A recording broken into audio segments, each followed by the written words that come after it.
Good morning बच्चों। आज हम क्लास 7th के हिंदी व्याकरण से फर्स्ट चैप्टर पढ़ते हैं। फर्स्ट चैप्टर है भाषा, लिपि और व्याकरण।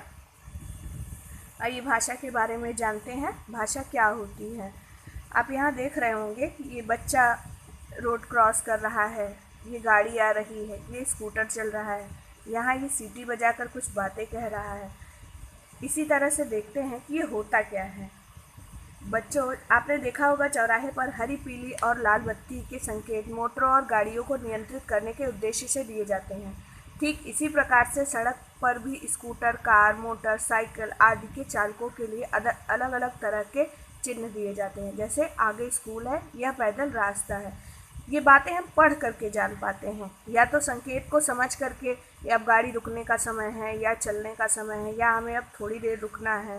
ठीक है, इस तरह से भाषा प्रायः भाषा का अभिप्राय मानव मुख से निकली हुई उन ध्वनियों से है जिनमें अर्थ निहित होता है।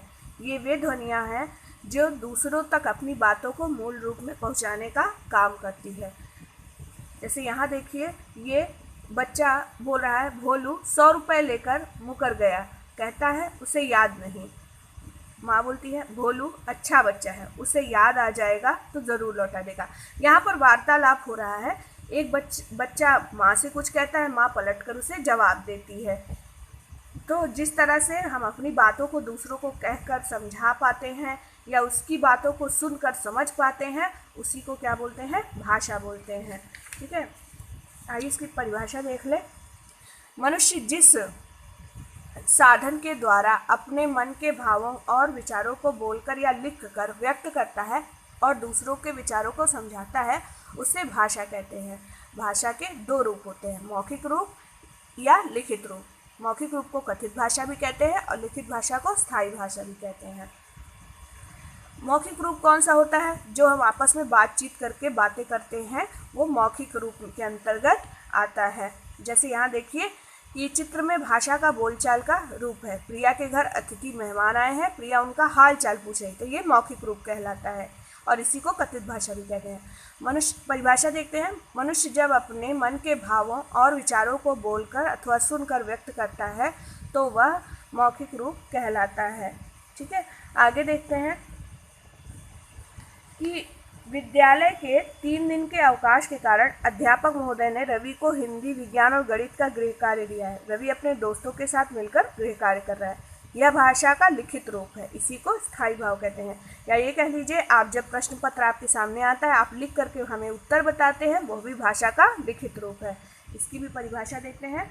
मनुष्य जब अपने मन के भावों और विचारों को लिखकर अथवा पढ़कर व्यक्त करता है, तब वह भाषा का लिखित रूप कहलाता है। ठीक है, कभी कभी हम क्या देखते हैं कि सांकेतिक भाषा का भी प्रयोग किया जाता है। ठीक है, देखिए सांकेतिक भाषा के उदाहरण क्या होते हैं, पहले देखिएगा। कभी कभी लाचारी में गोपनीयता बरतने के लिए कुछ संकेतों का भाषा के रूप में प्रयोग किया जाता है। मूक बधिर, यानी जिन्हें बोलने में और सुनने में परेशानी होती है, द्वारा इशारों के माध्यम से बात करना, सड़क मार्ग या वायु मार्ग में रोशनियों या रंगों के संकेतों के माध्यम से सूचनाओं का आदान प्रदान करना सांकेतिक भाषा का उदाहरण है। इसके लिए और बता दूं, ऐसा नहीं है कि केवल मूक बधिरों के लिए सांकेतिक भाषा का प्रयोग होता है। बहुत सी बातें होती हैं जिन्हें हम संकेत के द्वारा समझा पाते हैं। जैसे आपने क्रिकेट देखा होगा, क्रिकेट में जो एम्पायर होता है वह अपने हाथ ऊपर दाएं बाएं करके एम्पायर, थर्ड एम्पायर को इशारा करता है और बताता है और बाकी खिलाड़ियों को इशारा देता है कि अब क्या करना है। आइए देखते हैं मातृभाषा क्या होती है। मातृभाषा का अर्थ है माता की भाषा। वह भाषा जिसे बच्चा अपनी माँ से सीखता है। बच्चे की माँ जिस भाषा का प्रयोग करती है, छोटा शिशु धीरे धीरे वही भाषा सबसे पहले सीखता है। ये कह लीजिए कि जब बच्चा जन्म लेता है, जैसे ही वो सबसे पहले माता के संपर्क में आता है, तो माँ उसकी जो भी भाषा बोलती होगी, बच्चा बड़ा होकर के धीरे धीरे उसी भाषा को ग्रहण करता है। आपने देखा होगा कि इसी तरह से अमेरिका और बाकी इंग्लिश या अंग्रेजी प्रधान देशों में क्या होता है, बच्चे पहले अंग्रेजी बोलना सीखते हैं। क्यों? क्योंकि वहाँ पर अंग्रेजी उनके फैमिली में, उनके परिवार में बोली जाती है। वहीं उसकी अपेक्षा हमारे परिवारों में क्या होता है, पहले हम हिंदी का प्रयोग करते हैं। माता से हमें हिंदी का ज्ञान प्राप्त होता है और हिंदी में ही बोलते हैं। आइए परिभाषा देखते हैं। माँ तथा परिवार के सदस्यों द्वारा प्रयोग में लाई जाने वाली वह भाषा जिसे बच्चा सबसे पहले सीखता है वह मातृभाषा कहलाती है। ठीक है, मातृभाषा का महत्व देख लेते हैं। संसार में अनेक भाषाओं का प्रयोग होता है, जैसे चीनी, अंग्रेजी, हिंदी, स्पेनिश, फ्रांसीसी, रूसी, अरबी, जापानी, पुर्तगाली, फ्रेंच आदि। इन भाषाओं को विश्व के 2/3 लोग अपने प्रयोग में लाते हैं। हमारी राजभाषा हिंदी को इनमें तीसरा स्थान प्राप्त है। ठीक है, आप पता करने की कोशिश कीजिएगा पहला और दूसरा स्थान किस भाषा का है। क्यों? क्योंकि हमारी हिंदी तो तीसरी भाषा है। आगे, राष्ट्रीय भाषाओं में हिंदी का स्थान।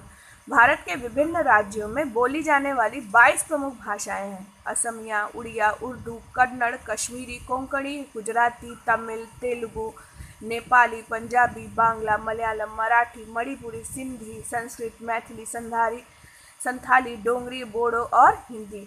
ये जो सभी भाषाएं हैं इन्हें 8वीं अनुसूची में राष्ट्रीय भाषाओं के रूप में स्वीकारा गया है। 14 सितंबर 1949 को हमारा भारतीय संविधान द्वारा हिंदी को राजभाषा के रूप में स्वीकार किया गया। आप इस तिथि को याद रखिएगा, 14 सितंबर 1949 को हिंदी को राजभाषा घोषित किया गया था। इसी तरह हम 14 सितंबर को हिंदी दिवस के रूप में मनाते हैं। ठीक है, आगे देखिए कि हिंदी भाषा का जो क्षेत्र है वो बहुत ही विस्तृत है। लगभग बहुत से राज्यों में, जैसे उत्तर प्रदेश, मध्य प्रदेश, राजस्थान, बिहार, हिमाचल प्रदेश, इन जगहों पर क्या होता है, हिंदी भाषा ही बोली जाती है। यही हमारी मातृभाषा है। भाषा और बोली। अब देखिए बोली क्या होते हैं। भाषा और बोली दोनों के माध्यम से हम विचार का विनिमय करते हैं, यानी आदान प्रदान करते हैं। भाषा का क्षेत्र विस्तृत होता है, यानी बड़ा होता है, और बोली एक छोटे क्षेत्र तक ही सीमित रह जाती है। भारत में लगभग देखिए कितनी बोलियां बोली जाती हैं। हरियाणवी, खड़ी बोली, ब्रजभाषा, बुंदेली, राजस्थानी, अवधी, छत्तीसगढ़ी, भोजपुरी, गढ़वाली, कुमाऊनी, दक्षिणी हिंदी आदि। आपको बता दें कि बोली होती क्या है। जब बोली किसी क्षेत्र विशेष में बोली जाती है और उसका क्षेत्र ज़्यादा व्यापक नहीं होता, ज़्यादा बड़ा नहीं होता, तो वह जो भाषा है वह बोली ही कहलाती है। और जब वही बोली अन्य क्षेत्रों में फैल जाती है और उसका रूप बड़ा हो जाता है, वह भाषा बन जाती है। आइए देखते हैं मानक हिंदी क्या है। मानक हिंदी शिष्ट और सुशिक्षित लोगों द्वारा प्रयुक्त तथा व्याकरण सम्मत भाषा रूप ही मानक रूप है। या ये कह लीजिए कि हमारी हिंदी भाषा का परिष्कृत रूप जो होता है वह मानक रूप कहलाता है। मानक हिंदी में क्या हो गया है कि कुछ चीज़ें अब बदल गई हैं। जैसे देखिए मानक हिंदी की जो वर्णमाला है उसमें इस तरह से अ, आ, ई, उ, ऋषि, ए, ओ, औ, इसका स्थान लिया है, अंग को नहीं। कुछ व्यंजनों के परिवर्तित मानक रूप हैं। पहले हम ख कुछ इस तरह से लिखते थे, लेकिन अब इसका रूप बदलकर ऐसे हो गया है। हम छ कुछ इस तरह से लिखते थे, लेकिन अब यह बदलकर इस तरह से हो गया है। यही चीज़ें हैं जो इसमें बदलती जा रही हैं। यहाँ देखिए जैसे पहले सर्दी हम कुछ इस तरह लिखते थे और अब कुछ ऐसा हो गया है। इसी तरह से कुछ नए नियम हैं जो अब हिंदी में प्रयोग किए जाते हैं। अब आप जानते हैं लिपि क्या होती है। ठीक है, भाषा के मौखिक रूप को स्थायी रूप देने के लिए भाषा के लिखित रूप का विकास हुआ है। आपको पता ही है कि हम मौखिक रूप में बहुत चीज़ों को याद नहीं रख सकते हैं, उसे स्थायी रूप देने के लिए ही लिखित रूप का प्रयोग हुआ है। और प्रत्येक ध्वनि के लिए लिखित चिन्ह या वर्ण बनाए गए हैं। वर्णों की व्यवस्था ही लिपि है। समझने का प्रयास कीजिए कि लिपि होती क्या है।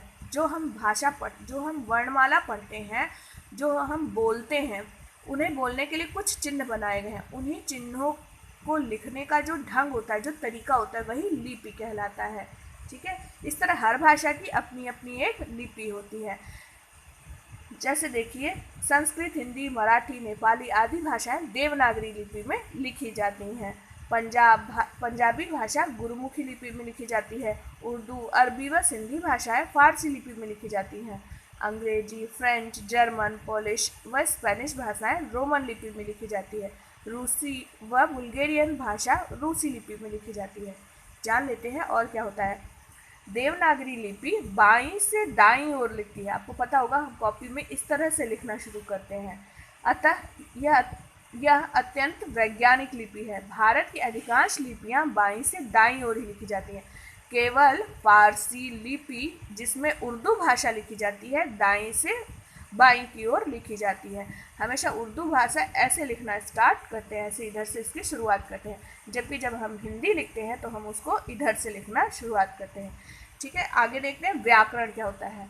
व्याकरण भाषा के शुद्ध रूप और उसके शुद्ध प्रयोग का ज्ञान कराने वाला शास्त्र व्याकरण है। आपने भाषा सीख ली, आपको लिपि आ गई, आपको किस तरह के शब्दों का प्रयोग करना है, किस तरह से एक संपूर्ण वाक्य बनाना है, कहानी बनानी है, कविता बनानी है, ये सारी, और किन मात्राओं का प्रयोग करना है, ये सारी बातें हमें कौन बताता है? व्याकरण बताता है। आइए व्याकरण के अंग देख लेते हैं।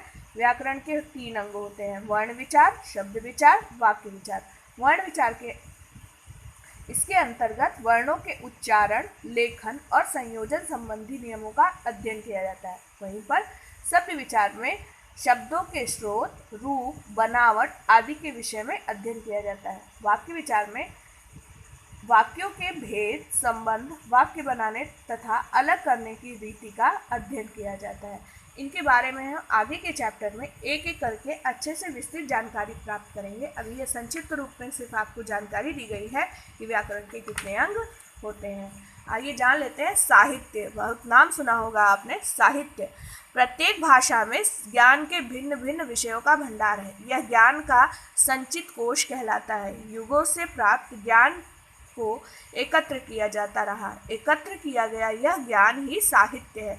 इसलिए भाषा के ज्ञान के भंडार को साहित्य कहा जाता है। क्या कहा जाता है? भाषा के ज्ञान के भंडार को साहित्य कहा जाता है। ठीक है, साहित्य की रचना निम्नलिखित 2 रूपों में होती है, पहला गद्य, दूसरा पद्य। जैसे हम उपन्यास, रेखाचित्र, पत्र, जीवनी, संस्मरण ये सब पढ़ते हैं तो ये गद्य रूप है। आपका ये जो पाठ है पूरा, ये भी गद्य रूप ही है। पद्य, इसमें दोहे, चौपाइयाँ, सोरठे, छंद आदि हर तरह की छोटी बड़ी काव्य रचनाएं होती हैं। आपने कविताएं पढ़ी होंगी, चुटकुले पढ़े होंगे। ज़्यादातर चुटकुले जो होते हैं वो काव्य भाषा में ही लिखे होते हैं, यानी पद्य में ही लिखे होते हैं। आपने कविताएं तो हमेशा जो गाई जा सके, आपको और बता दूं, जो गाया जा सके वो पद्य होता है, और जिसे सिर्फ हम पढ़कर समझते हैं वो गद्य होता है। आइए इसे दोहराते हैं और अपने पाठ के सार को समझते हैं।